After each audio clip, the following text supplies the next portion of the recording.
It's always fascinating looking through the source materials you send over. And this latest batch really got me thinking some really intriguing stuff about, well, just daily life in ancient times. Oh, yeah, definitely. Your picks this time really cover a lot. From, what people actually wore day to day to some very different ideas about the body, about Right, health. it's like opening a window onto this world that feels, I don't know, both recognizable in some ways and just totally alien in others. Exactly. And that's what we want to dig into, right? Explore those differences and see what they tell us about how people lived and thought back then. Okay, so the first thing that really jumped out at me, and I think it's what a lot of us picture, maybe from movies or TV, Mm-hmm. is the clothing. Those Right. really iconic wide robes with the huge sleeves. Mm-hmm. Did everyone actually dress like that? Because it seems, well, incredibly impractical if you're, say, a farmer out in the fields. That's a great question, and it hits on a really crucial point. The sources suggest a much more complex picture. Absolutely. In many ancient societies, what you wore wasn't just about staying warm or, basic necessity. It was a huge visual signifier. A signifier, like of your status. Exactly. A powerful marker of your place in the social hierarchy. Clothing was like a constant, silent announcement of who you were and where you fit in. Okay, let's unpack that a bit more. This idea of social hierarchy in clothes. One phrase from the materials really stuck with me. Something about looking up and striving to imitate, but also looking down and preventing perfect imitation. Yes, that dynamic is key. It paints this picture of a constant visual tug of war, a negotiation of power played out in fabric and So style. it wasn't just fashion, it was politics almost. In a way, yes. Think about the Zhou dynasty, which was so foundational. The rituals they established, the ones Confucius later championed, weren't just about polite manners. They were deeply tied into reinforcing these visible social distinctions. Well, the nobility, the elite, they actively cultivated difference, not just through, expensive materials, but also through their values, emphasizing things like righteousness, honor in their behavior, even how they spoke. So it wasn't enough to just, splash out on fancy robes. You had to act the part too. Precisely. There was a whole performance involved, and the clothing itself often reflected this deliberate, impracticality. Impracticality, like the wide sleeves? Exactly. Those wide robes, the long flowing sleeves, maybe elaborate jade pendants clanking around. Imagine trying to do any kind of physical work dressed like that. You couldn't. Right, you trip or get snagged on everything. And that was the point. The impracticality itself was a signal. I am above manual labor. I don't need to work with my hands. It was a visual declaration of their elevated, leisured status. Ah, okay, that makes perfect sense now. It's kind of like, watching something like Downton Abbey. Mm-hmm. You see the aristocracy changing clothes multiple times a day, wearing these stiff, formal outfits, even for breakfast, and you think, wow, that looks uncomfortable. Yeah, exactly. But that very discomfort, that adherence to rigid, sometimes inconvenient customs was part of what set them apart. It reinforced their identity and their social standing.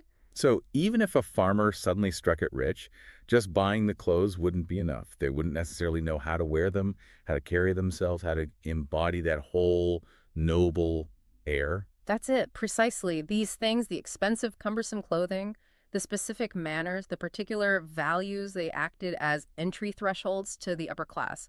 It wasn't just about money. Right, you needed the cultural capital too. You needed the cultural capital and you needed to subscribe to their value system. Like valuing honor sometimes even above immediate survival, which was a calculation a commoner often couldn't afford to make. The source mentioned that saying, didn't it? About being poor in the city versus rich in the mountains. When one is poor and lives in a busy city, no one knows him. When one is rich and lives in a remote mountain, he has distant relatives. Yeah, it shows how status creates its own kind of social gravity, its own connections. It's interesting, too, how even belief systems that might preach against material things, like Buddhism, eventually kind of adapted. The idea of needing golden clothes for the Buddha image, maybe for community cohesion. It really shows how deeply ingrained these social needs for visual distinction and group identity can be. And it's fascinating to contrast that ancient noble ideal where not working was glorious with, say, modern society. Yeah, today we often hear labor is glorious, right? Our propaganda, our cultural heroes are often depicted as workers in practical clothes getting things done. Completely the opposite. Think of ancient art, the nobles in their flowing robes. Think of modern socialist realism, the muscular worker in overalls or simple clothes.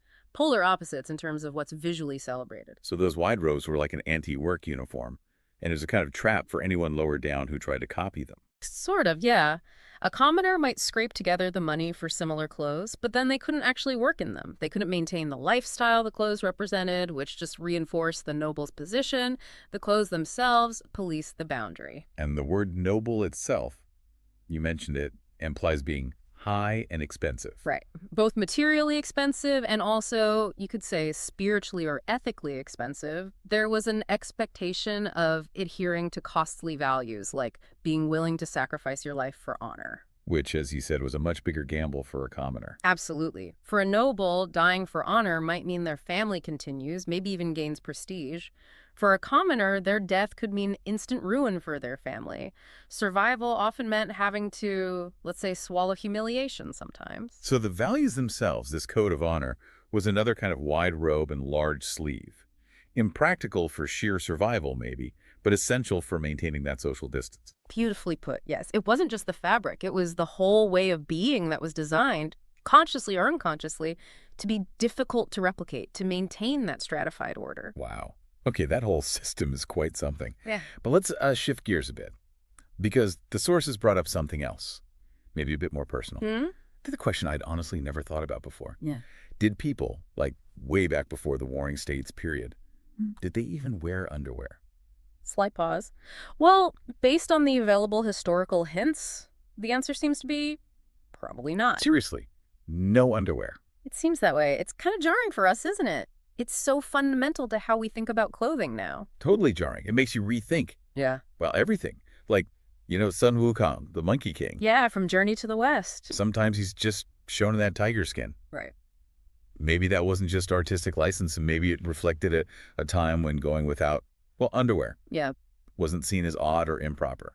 It's possible it reflects an older understanding, yeah, where the concept just wasn't the same. Okay, but that immediately brings up a very practical question, especially thinking about women. How did they manage menstruation without, That's the logical next question, definitely. And the truth is, for the period before the Han Dynasty, the records are pretty sparse, pretty vague on the specifics of menstrual hygiene. We don't have clear descriptions. So we just don't know for sure for that earlier time. Not really, no. But what's fascinating is what happens after the Han Dynasty. Suddenly, we get a lot more information. About what? About what we'd basically call sanitary pads or cloths. The texts mention things like menstrual cloth or monthly water silk, sometimes just red cloth. Okay, so they did have ways of managing it later on. That makes sense. Yes, but here's the really surprising part. The reason we have such detailed records isn't necessarily because people were writing hygiene manuals. Oh, why then? It's because, well, used menstrual cloths were apparently a common ingredient in traditional medicine. Wait, what? In medicine? Mhm. Seriously? Seriously. The sources describe them being used for two main things. One, to cure various illnesses, and two, believe it or not, in making elixirs intended to grant longevity. Wow. Okay. Okay. That's unexpected. I mean, you don't read that in your average history book. Definitely not. And it wasn't just some, fringe folk remedy. It appears in recognized medical texts of the era, which also implies, of course, that there must have been established ways of collecting them. Right. Though maybe we don't need the details on that part. Probably for the best. But it really highlights how differently they viewed the body and its substances. And it connects to their medical theories, right? Yeah. Like yin and yang. You mentioned a quote. Ah, yes, from the Zhengzong Wake. It described menstrual blood as the true yang within yin, the origin of qi and blood. They saw a powerful life force in it. So it wasn't seen as unclean necessarily, but as potent. Exactly. Potent enough that the texts suggest even wealthy people, powerful individuals, would consume tonics made with it. It gives traditional medicine a whole new dimension for us. And it didn't stop there, did it? There was mention of witchcraft, too, using the red cloth. That's right. Another twist. The Taiping Yuan mentions a practice where a husband might burn his wife's used cloth. Why on earth would he do that? Apparently, it was believed to ensure she wouldn't be unfaithful or wander off, a kind of magical binding. Good grief. So it's this incredible mix of the practical, the medicinal, and the magical, all tied up in something very everyday. It really is. It shows how interconnected their worldview was. What we neatly categorize today, biology here, medicine there, superstition over there for them, it was often all woven together. It's a great reminder that our modern way of seeing things isn't the only way, and certainly wasn't the way of the past. Absolutely. So just to kind of wrap this up for everyone listening, This deep dive has been pretty eye-opening. We've seen how something as basic as clothing in ancient times was loaded with meaning, a real language of social status, with the elites using impracticality itself as a way to stay separate. hmm And how their values, their whole way of behaving, even when it seems inconvenient to us, was part of maintaining that social structure, keeping Yeah. those lines clear. Yeah, and then we got into the really personal stuff, realizing daily life could be so different. Like the probable lack of underwear in earlier periods, and these really surprising uses for menstrual cloths and medicine and even magic. It paints a picture of a very different world. It really does. And maybe that leads to a final thought for you listening out there to chew on. Oh, yeah. In our world today, which we often think of as much more egalitarian, do we still see subtle or maybe not so subtle forms of impracticality or high entry thresholds being used? Think about fashion trends that are hard to wear, expensive hobbies, specialized jargon. Things that signal you're in the know or part of a certain Right, group. exactly. Could those be our modern versions of the noble's wide robes? Ways we signal status or belonging, even without realizing it quite so explicitly. It's certainly something interesting to observe. That is a great thought to end on. Definitely gives you something to look out for. Well, thank you so much for walking us through all that fascinating and sometimes quite surprising material. My pleasure. Always interesting stuff to explore. And thank you all for joining us for this deep dive. We'll catch you on the next one. You ever find yourself wondering about the daily lives of people way back in history? Sometimes the most revealing stuff comes from unexpected places, like, well, what they ate. Absolutely. It's funny how food works like that. Yeah. We actually had a listener ask something that sounded pretty simple. When Emperor Wu of Jin ate steamed piglets, was that considered, a bit weird for his time? That's a fantastic question. It really is, because it seems so specific, right? But it opens up this whole huge window into Chinese history. Right. The fact that we'd even ask that the idea that eating cork might have been unusual at some point, that tells such a fascinating story about, well, the long and complicated relationship between the Chinese people and the pig. Okay. It's a journey, really, Right. from ancient rituals all the way to what emperors were having for dinner. Exactly. So today, that's what we're diving into.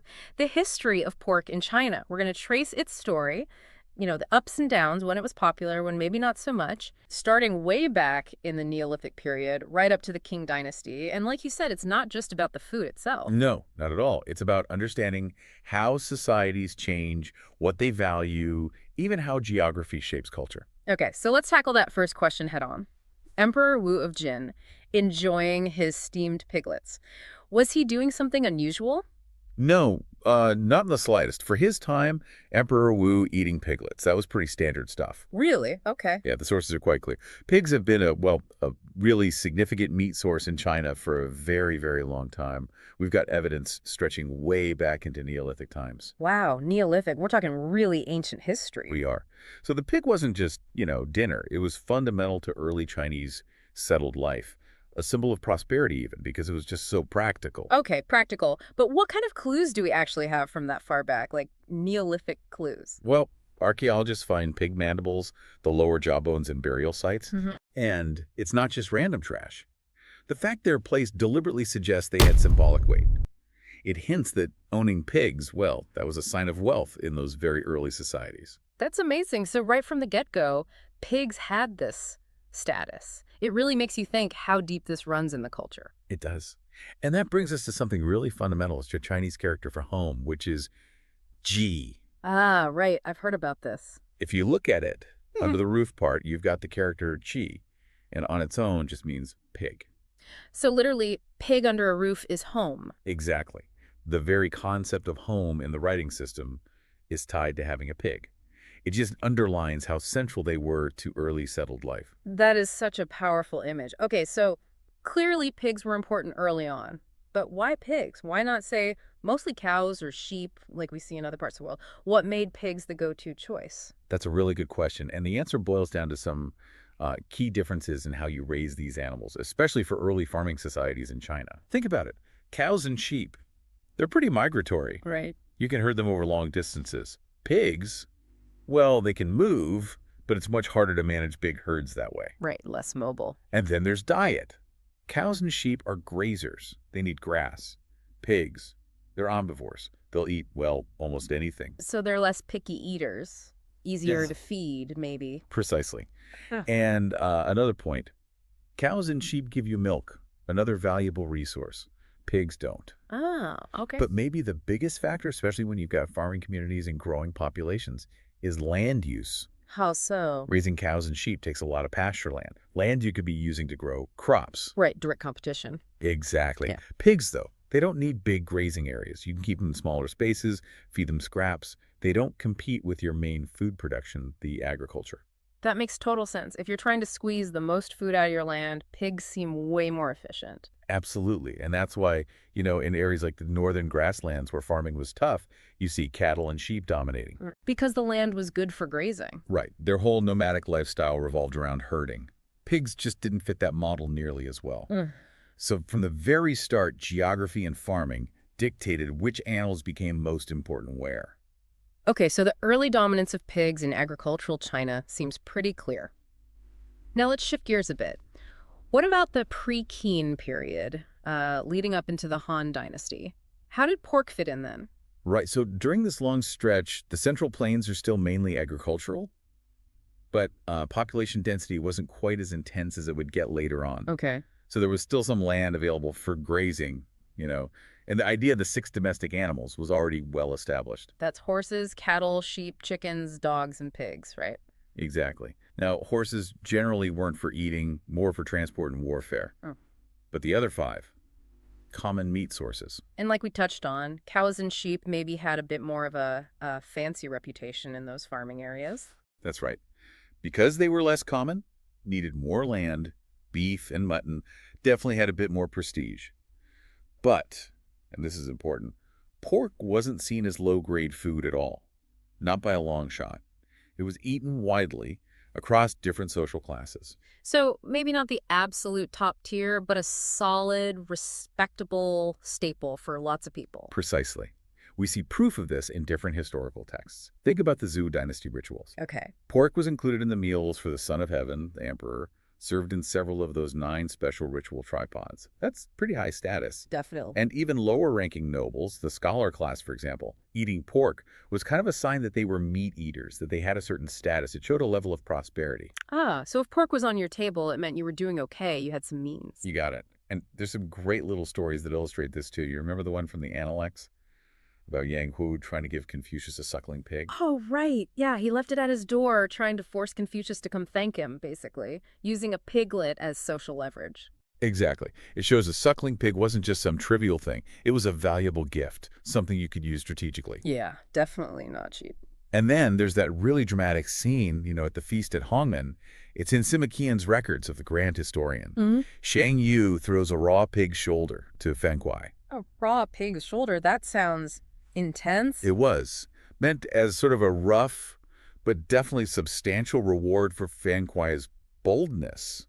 Again, it shows pork, even like that, was a recognized significant food item. Okay. So all through the pre-Qin to Han period, pork is common, it's accepted, it's part of the diet across the board. Which brings us back to Emperor Wu living right in that period.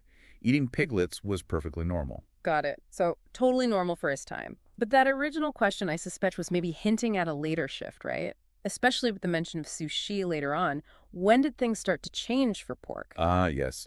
The turning point, or at least the beginning of one, seems to be during the Wei, Jin, and Southern and Northern dynasties. Okay, the period after the Han falls apart, more chaotic times. Exactly. It's a more turbulent era, the one often described in texts like a new account of tales of the world. Several things are going on. One big one is climate. It actually got colder. Colder. How did that affect things? Well, it pushed nomadic peoples from the north further south into traditionally agricultural areas. And these nomadic groups brought different food habits with them, right? More focused on herding. Precisely. Their diets were heavy on beef and especially mutton, animals suited to their pastoral lifestyle. Okay. Then you add in the chaos of the times, constant warfare, social upheaval.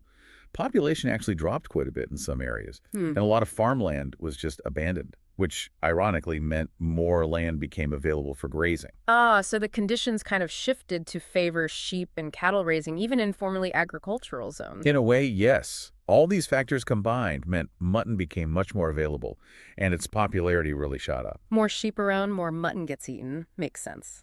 It does. Yeah. And there's a really interesting anecdote about Sima Rui. He was the first emperor of the Eastern Jin after the move south. Okay. When he got to Nanjing, things were really unstable, people were poor, pigs were actually scarce. And the meat from the back of the pig's neck apparently was considered super delicious and rare. Just that one cut. Yeah.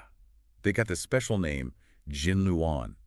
Jin meaning something like restricted or exclusive, and Luan is this mythical bird linked to the emperor. So imperial exclusive meat. Wow. It was seen as so special that ordinary folks felt they weren't worthy of eating it and should offer it up to the emperor instead. Imperial exclusive meat from a pig's neck. That really shows how scarcity can just skyrocket the perceived value of something. It absolutely does. And this whole Jin Luan story even became a kind of common saying mentioned in a new account of Tales of the World. People used it as a warning, like, hands off, that's already claimed by someone powerful, like the emperor's intended son-in-law in the original story. Fascinating. So during this whole Hygiene period, pork maybe isn't looked down on yet, but its status is definitely getting complicated compared to earlier times.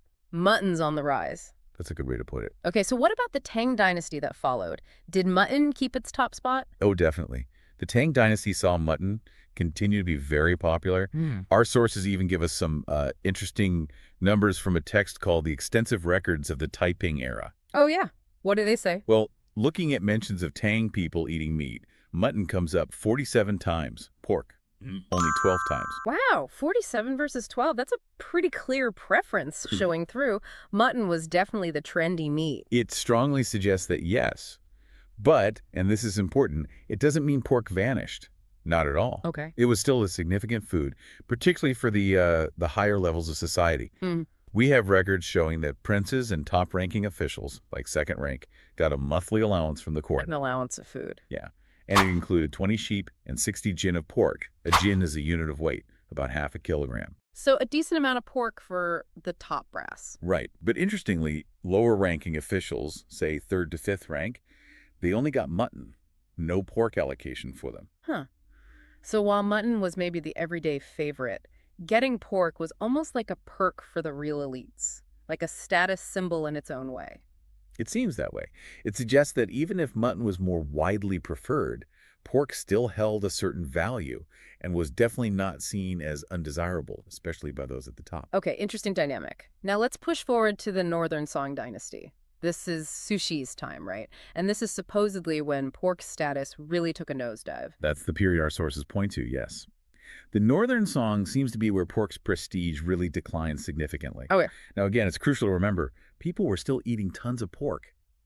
There's a source, the record of the Eastern capital, a dream of splendor. Right, describing the capital city beyond Qing. Exactly. It paints this picture of a super busy pig trade.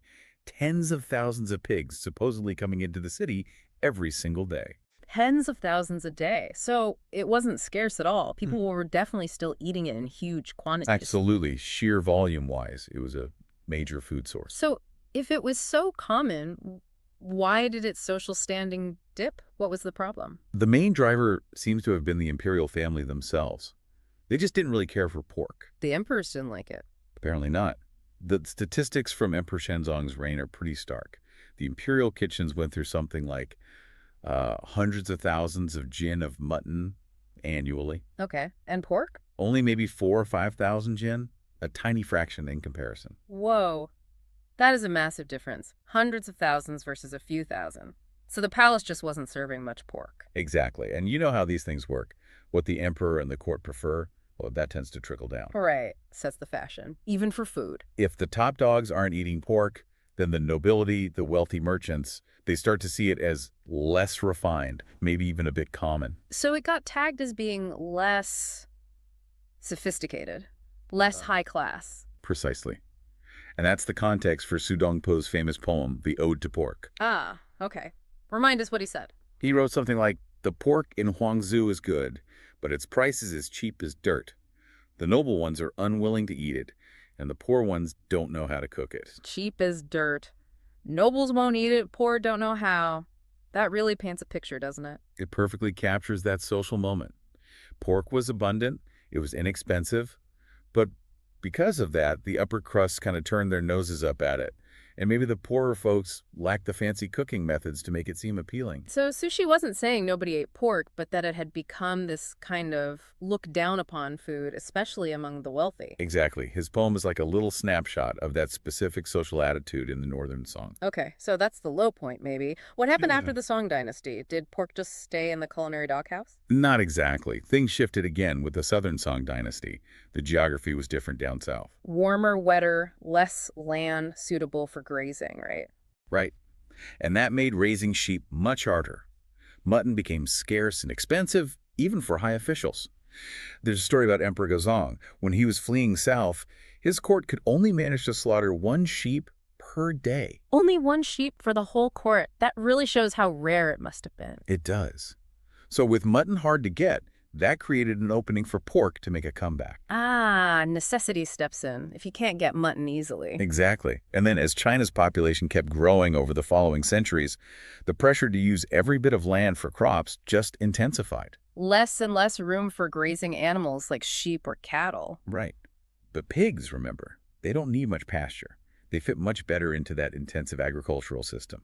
So they became the more practical, efficient choice for meat. By the time you get to the Ming Dynasty, pork's popularity had definitely overtaken mutton again. And isn't that funny story about the Ming Emperor Zhengde? He wanted to ban killing pigs because his own surname, Zhu, sounded like the word for pig. Huh? Yes, that's the one. But he apparently dropped the idea pretty quickly when he realized just how essential pork was to people's diets. There wasn't really a substitute they could switch to easily. Shows how important it had become again. It does. But the real boost, the thing that really elevated pork's status again, came with the Qing Dynasty. The Manchus, how did they change things? Well, the Manchus, before they conquered China, had this sort of mixed lifestyle, part farming, part pastoral. And raising pigs was a really important tradition for them. Okay. They also used pigs heavily in their religious rituals and sacrifices. So when they established the Qing Dynasty, they brought these customs with them, right into the heart of the empire. So Manchu traditions favored pigs. Very much so. Famously, in the Forbidden City, in the Cunning Palace, which was originally the Empress's residence, they had this daily ritual. What did they do? They slaughtered 2 pigs every single morning and evening for sacrifices. And then the pork from these sacrifices was distributed and eaten communally right there in the palace. Wow, daily ritual pork feasts in the palace. Pretty much. Yeah. And having the imperial family themselves consuming pork in this very formal, ritualistic way, that gave pork a huge boost in prestige. What a turnaround. From being snubbed by song nobles to being part of Qing imperial ritual. It really is quite the reversal. There's even this Qing Dynasty observation that's pretty telling. Someone noted that people used to think pork was unhealthy, but now everyone eats it, and look, they're strong, they have lots of kids, they're healthy. Huh. The saying went something like, pork enriches internally and makes one plump externally, and the descendants multiply. High praise. That's why it sounds like it. And then you have Yuan Mei, the famous food writer, in his book, The Way of Eating. He actually compares pork to the supreme leader among ingredients because it was used in so many dishes. The supreme leader of food. That's about as high as you can get. So from Neolithic burial gifts all the way to supreme leader status.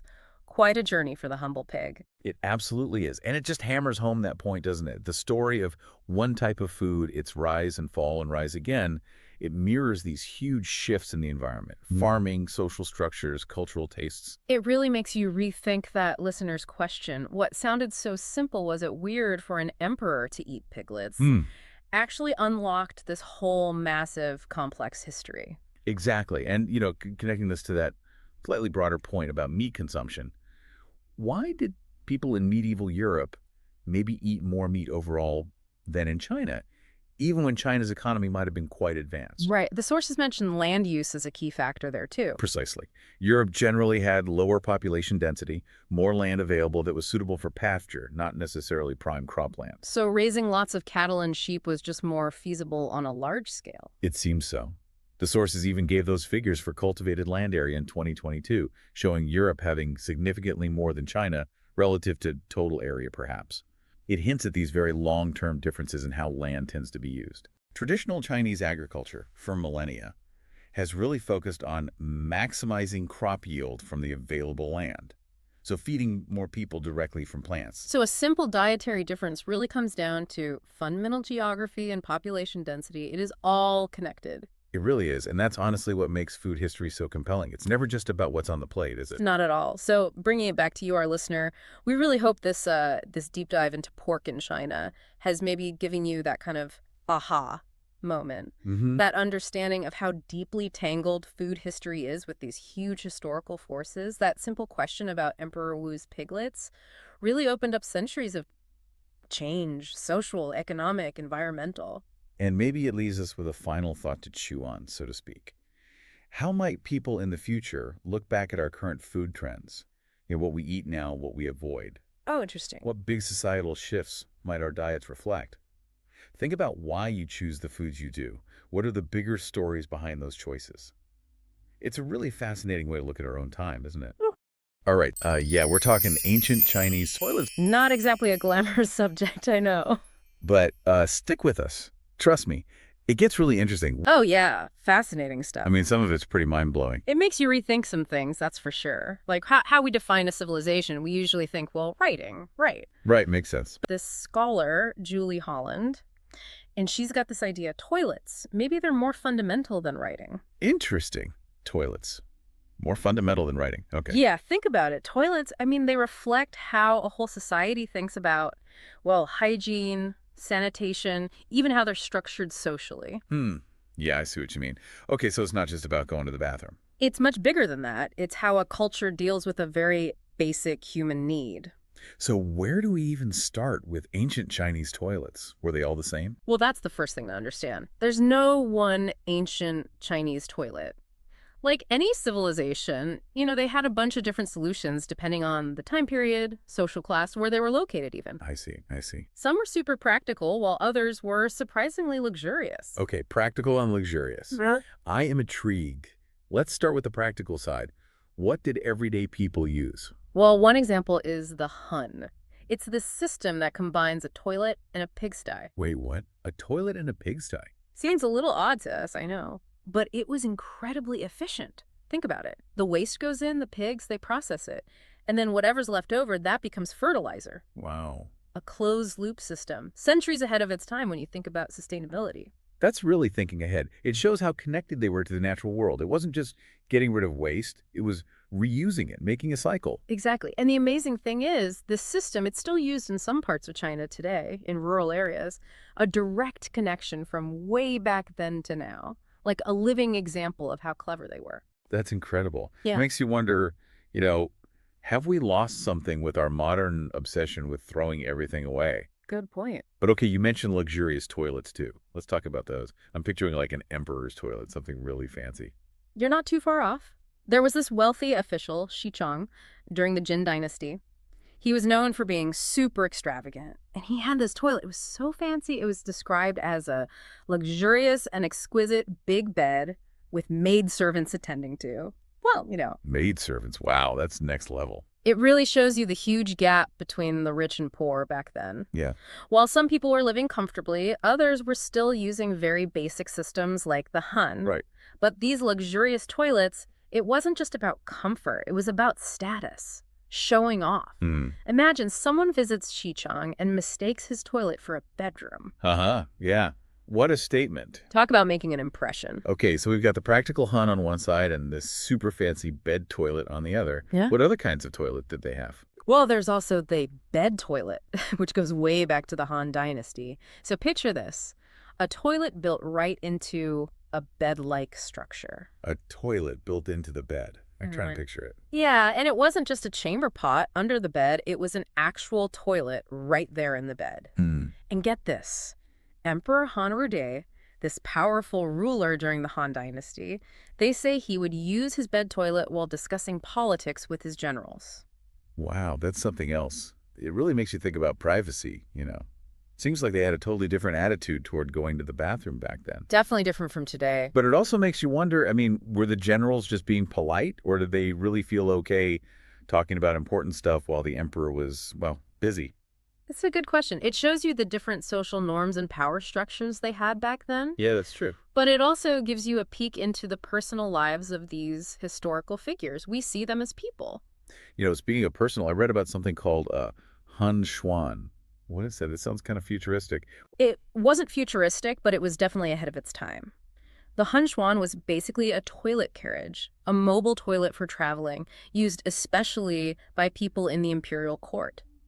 Imagine being able to go to the bathroom comfortably and privately even while traveling. Okay, now that's smart. Seems like they were ahead of the game when it came to hygiene and comfort, at least for the elite. Yeah, for sure. Tell me, did this toilet carriage play any part in history besides giving relief on long trips? Actually, yeah, there's a romantic connection. Remember Emperor Han Wudi? Uh-huh. Well, he met his future wife, Wei Zifu, while she was traveling in a Hunshuan. Oh, wow, really? It's just a small detail, but it adds a human touch to these historical figures, makes you realize that even simple things can shape destiny. That's a great point. History isn't just dates and battles. It's about people and their lives, relationships, even bathroom breaks. All right, so we've talked about the Hun, this luxurious bed toilet, and this innovative Hun Xuan.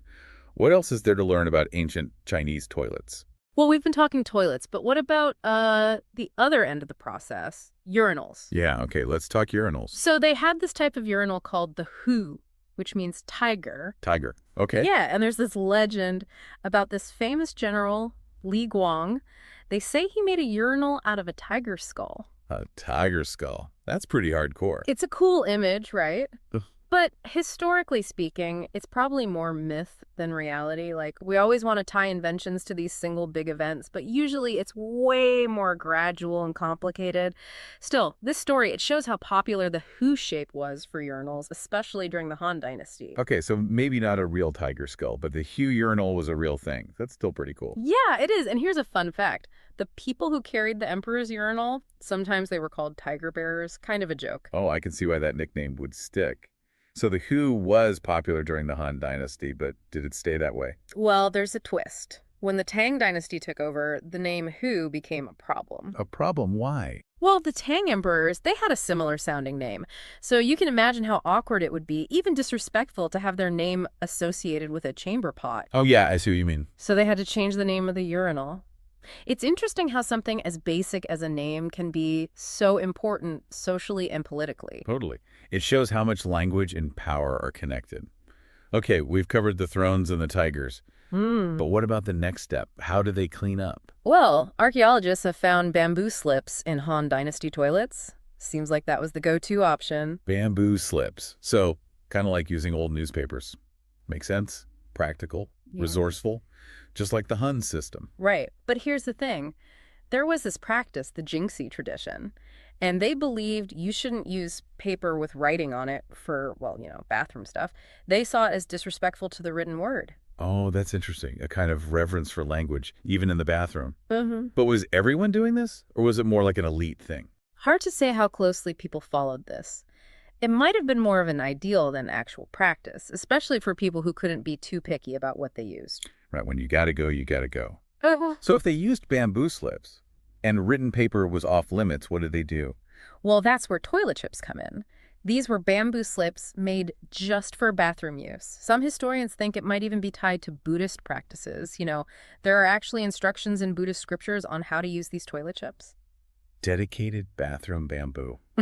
Wow, they really took it seriously. Yeah. Shows how intertwined daily life and spiritual beliefs were. Are there any stories about these toilet chips, like specific accounts, those little details that bring history to life? Actually, yeah. There's Li Yu, the ruler of the southern Tang dynasty, super devout Buddhist. He would smooth out toilet chips for monks, make sure they were comfortable. And then there's Kublai Khan's daughter-in-law. She did the same thing for her mother-in-law. These weren't just about being clean. They were acts of service and respect. That's amazing. It's incredible to think that toilet paper, which is so basic to us today, could have so much meaning. It really shows you that even the most ordinary things can tell us a lot about a culture's values. It really does, and it makes you wonder, if toilets mark a civilization, what do our modern bathrooms say about us? I know, right? It's a big jump from those combined toilet pigsty systems to our bathrooms today. They're almost like spas. Seriously.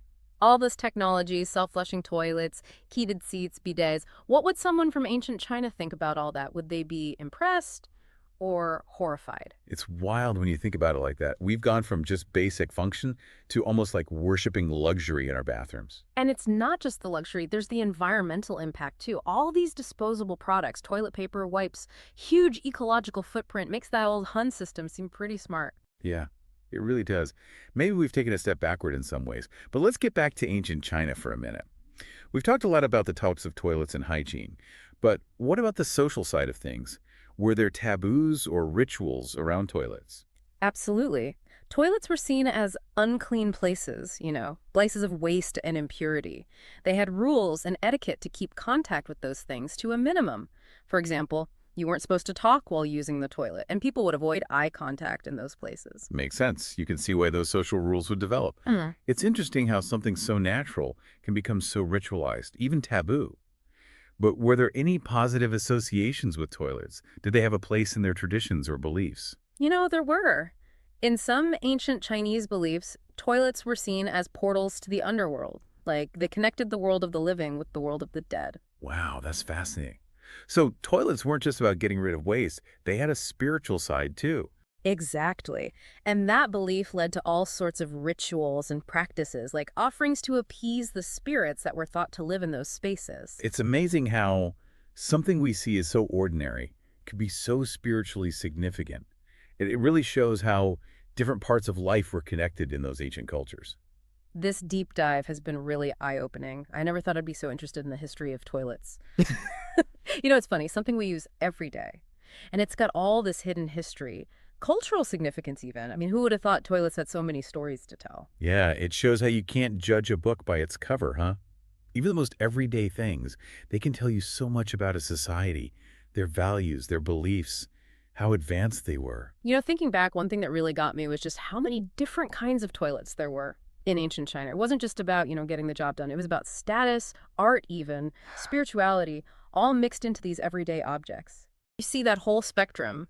Xichang's fancy bed toilet, showing off his wealth and power, to the simple Hun system, that shows their understanding of living sustainably. To think that Hun system is still being used in some places, it makes you wonder if maybe in our modern world, we've lost touch with that kind of practical, cyclical thinking about waste. It's a good question. Maybe there are things we can learn from the past as we try to deal with environmental problems today. The ancient Chinese, they really understood how to work with nature, not against it. I know. Another thing that stuck with me was that story about the Hu urinal and how they had to change its name in the Tang Dynasty because, it sounded too much like the emperor's names. A small detail, but it says a lot about power. It is. It's a sneaky but powerful example of how language and symbols can be used to keep those social hierarchies going, keep things in order. It reminds us that history isn't all about big events and famous people. It's about the little things, the stuff we use every day, the interactions. That shapes our lives. And it makes you think, what things are we doing today that future historians are going to find strange? Will they be baffled by our self-flushing toilets? Wonder what the heck we were thinking with our disposable wipes. Yeah, it's a good question. And it shows how important it is to look at history carefully, pay attention to the little things. We might just find out something unexpected about our own culture and values that way. Well, I think it's safe to say we've both learned a lot from this deep dive. I never would have guessed the history of toilets could be so interesting. It shows you there's always something new to discover, even in the most unexpected places. That's the beauty of history. There's always something to learn. We just have to dig a little deeper, ask questions, challenge our assumptions, and then we can get a better understanding of ourselves, our world, and this crazy human story we're all part of. So, to everyone listening, the next time you find yourself in a bathroom, take a second. Think about the history of that space. It's a long and surprisingly fascinating one. You might be surprised by what you find. You're looking to really get a handle on something complex, maybe see how it all developed without wading through tons of jargon, right? Exactly. Well, that's what we're aiming for today. We're doing a deep dive into a really pivotal time in Chinese history, the Warring States period. But instead of just the battles and politics, we're looking at something equally vital, how their money evolved. That's right, because this era, it wasn't just conflict. It was this real hotbed of innovation in loads of areas, and how people actually exchanged value, well, that was definitely one of them. So what are we drawing on for this? We've looked at quite a range, actually. Some direct accounts, historical narratives like the records of the Grand Historian, the strategies of the Warring States, Okay. and even what thinkers like Mencius, Hanfei and Lu Bue had to say about the economic shifts happening all around them. They all had a take on it. Right. So, for everyone joining us, our mission today is basically to unpack how China's currency system really started taking form back in the spring and autumn, and especially the Warring States periods. Yeah, what were the big steps? Exactly. What were the key advancements, these different kinds of early money that popped up, and maybe most importantly, what difference did it all make, to the economy, to people's everyday lives? That's the core of it. Okay, let's get into it then. Um, Maybe to understand the Warring States money situation, we should quickly touch on what came just before the spring and autumn period. What was the economic vibe then? Yeah, good place to start. Even before things got really intense with the warring states, there were these important shifts happening. Like what? Well, one big one, by Confucius's time, was this move towards paying officials in grain rather than just giving them land. Ah, okay. Grain instead of land. Yeah, and that change, it signals a sort of developing system, right? Yeah. Administratively, economically, you needed a form of wealth that was more easily transferable to pay government people. Makes sense. More practical. It hints at this evolving idea of what wealth and power even were, moving away from just land. Okay, so grain payments are happening. Then the Warring States period kicks off, and boom, copper coins seem to become much more common. Tell us about that. Absolutely. The warring states is really when copper coins become like a staple for day-to-day buying and selling. Right. But what's really interesting, and maybe surprising, is that it wasn't one single system. Not at all. Instead, you see these distinct regional coin types developing. Whoa! Yeah, almost like different economic dialects, you could say, taking root across the different states. Economic dialects, I like that. So what were these different types? I know about the spade-shaped ones. Yes, The- few coins, Yeah. spade-shaped.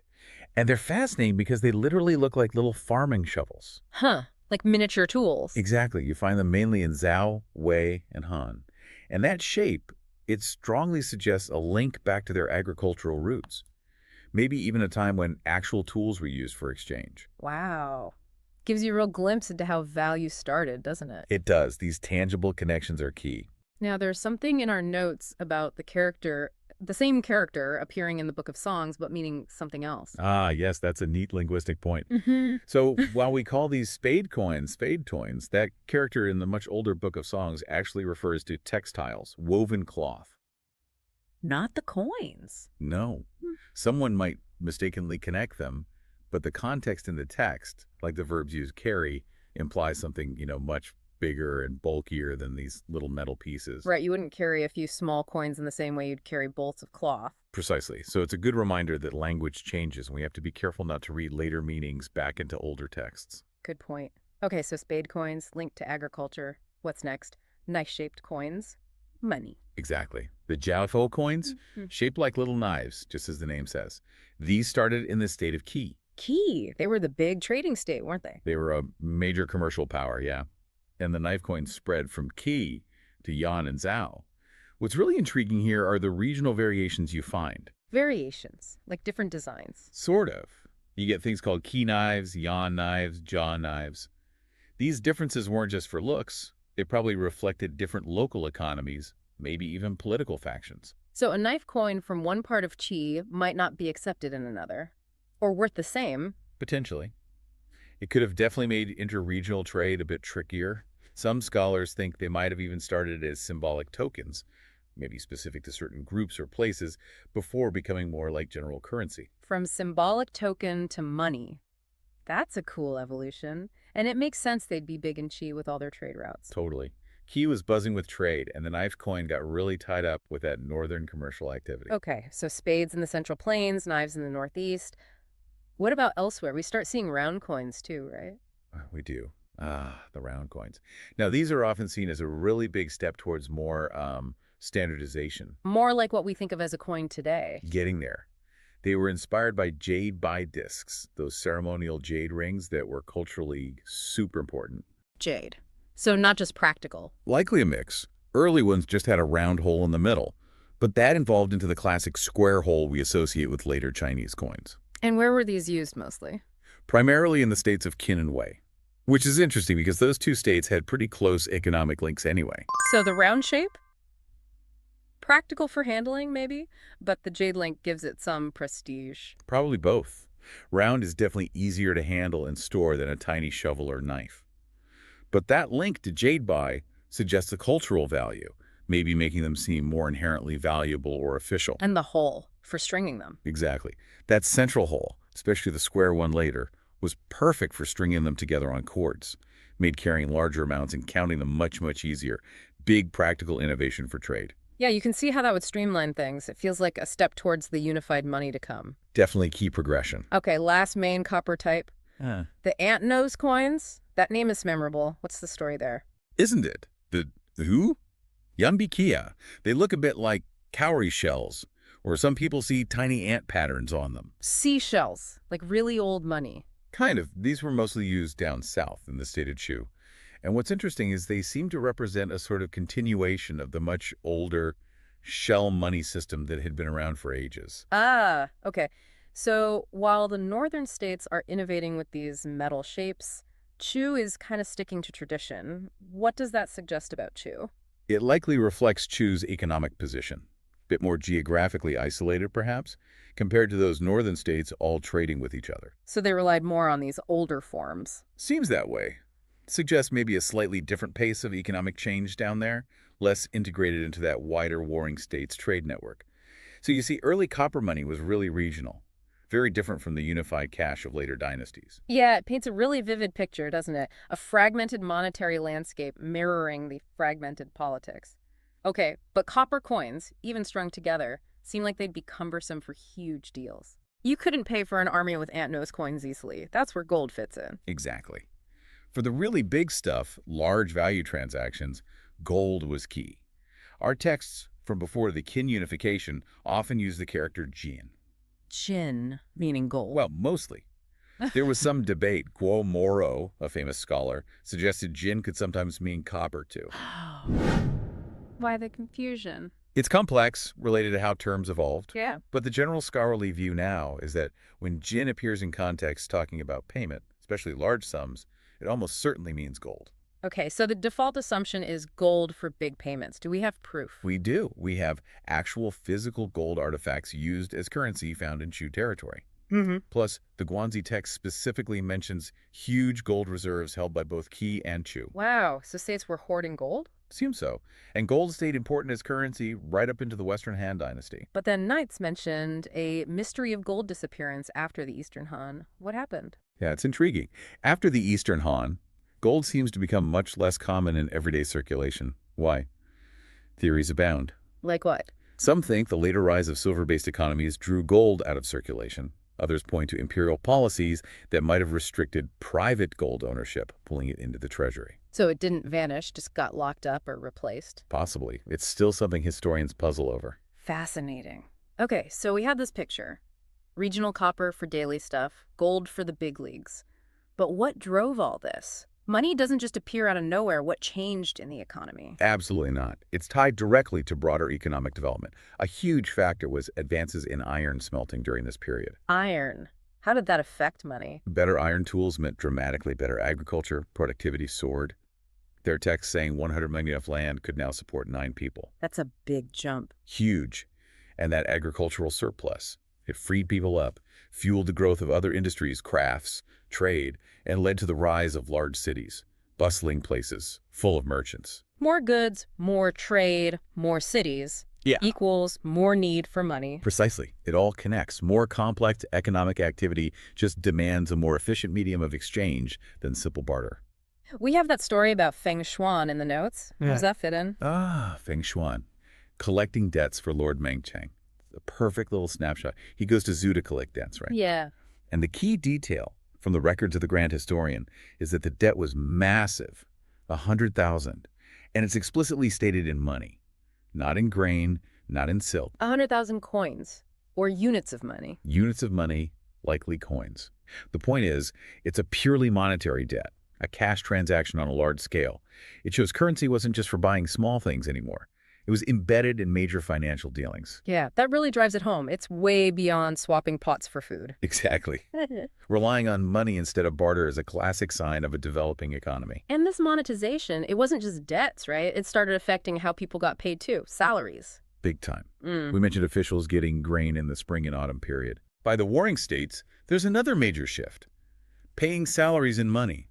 Texts like Gronzi talk about Qi converting grain salaries to cash equivalents. Wow. So your government job now paid you in coin? Increasingly, yes. And look at the legal stuff found in Qin bamboo slips detailing laws. They're full of fines, specified in currency amounts. Getting fined in cash. Exactly. Another sign money was everywhere. It really was becoming the standard way value was measured and transferred, even by the state. It gives people more flexibility, more economic agency, and it just oils the wheels of the whole economy. We also had those little anecdotes about Qin officials and Liu Bang before he was emperor. Yes, those are great illustrations of cash in daily life.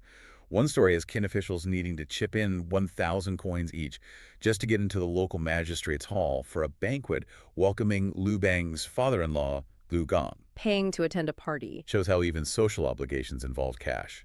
And then there's Zhao He giving Liu Bang 500 coins during a trip. Just a small gesture between colleagues, really. But it paid off later for Xiaohe. Hugely.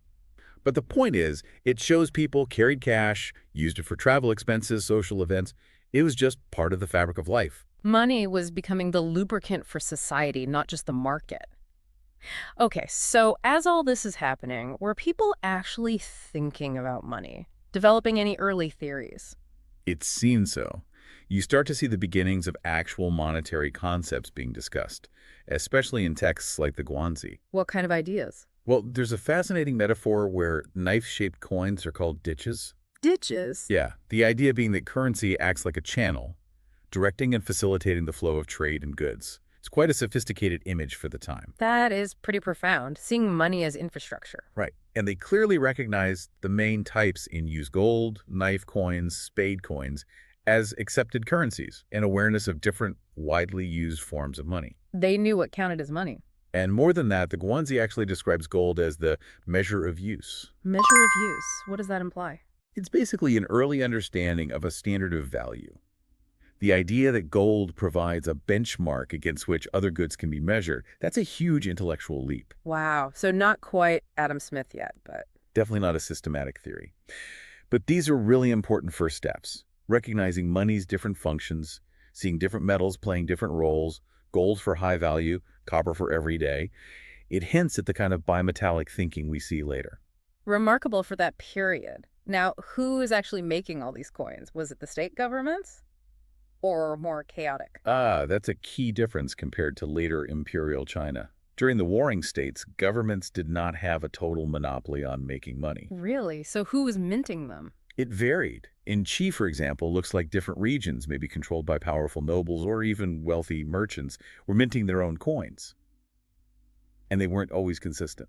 So you could get slightly different knife coins depending on where in Qi you were. That sounds confusing for trade. It could certainly complicate things.